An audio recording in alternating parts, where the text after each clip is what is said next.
अस्सलाम वालेकुम dear student, उम्मीद आप सब खैरियत से होंगे। बच्चों, आज हम अपना सेकंड चैप्टर स्टार्ट करेंगे और आज का जो हमारा टॉपिक होगा solving a biological problem. Introduction देखेंगे सेकंड चैप्टर का कि लिविंग के मसाइल कैसे हल होते हैं। वीडियो शुरू करने से पहले आपसे रिक्वेस्ट है आप हमारे चैनल को सब्सक्राइब करें और बेल आइकन्स को दबाएं ताकि जितनी न्यू अपडेट्स हो आप तक पहुंच सके।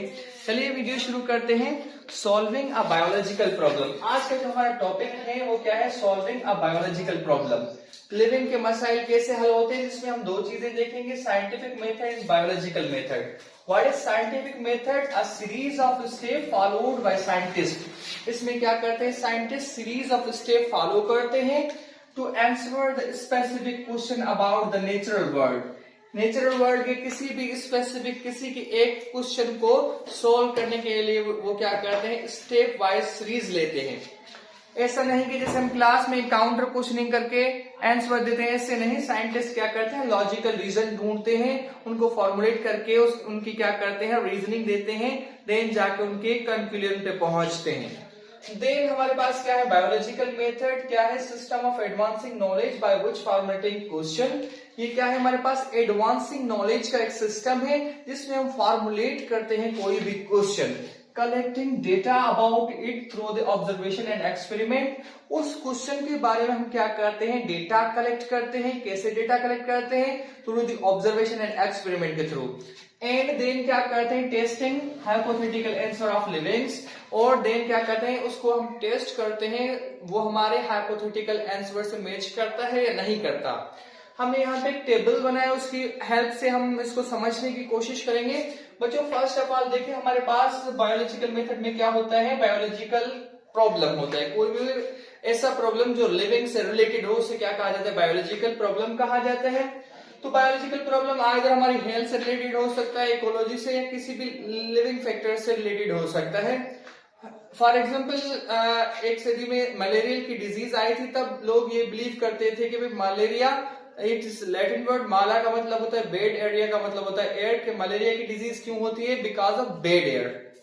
लेकिन अभी हमें पता है कि वो किस वजह से होती है? प्लाज्मोडियम। तो उसको भी इस मेथड के थ्रू सॉल्व किया गया था।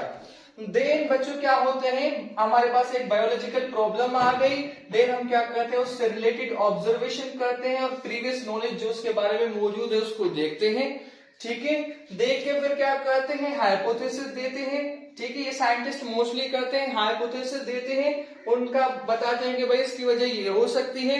फॉर एग्जांपल जो साइंटिस्ट थे लेब्रॉन, जिन्होंने मलेरिया का कॉन्सेप्ट दिया था कि उसका काज प्लाज्मोडियम, उन्होंने जब ब्लड टेस्ट किया मलेरियल पेशेंट का तो उन्होंने एक नई क्रिएचर देखी ब्लड में जिसे उन्होंने नाम दिया प्लाज्मोडियम।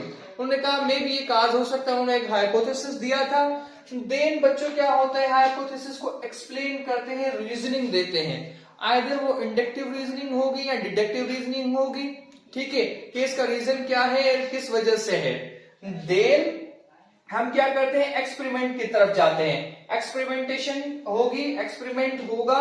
ठीक है, कि हमारा रिजल्ट जो है वो पॉजिटिव आता है, डेटा कलेक्ट जो होता है वो पॉजिटिव आता है या नेगेटिव आता है। ठीक है, एक्सपेरिमेंट के बाद हमने डेटा कलेक्शन की। डेटा कलेक्शन के बाद अगर हमारा डेटा क्या करता है? सपोर्ट करता है हमारे किसको?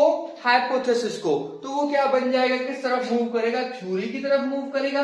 अगर वो सपोर्ट नहीं करता हमारे हाइपोथेसिस को, if data not support hypothesis, वो रिवर्स होगा, किसमें? हमें दोबारा हाइपोथेसिस चेंज करना पड़ेगा।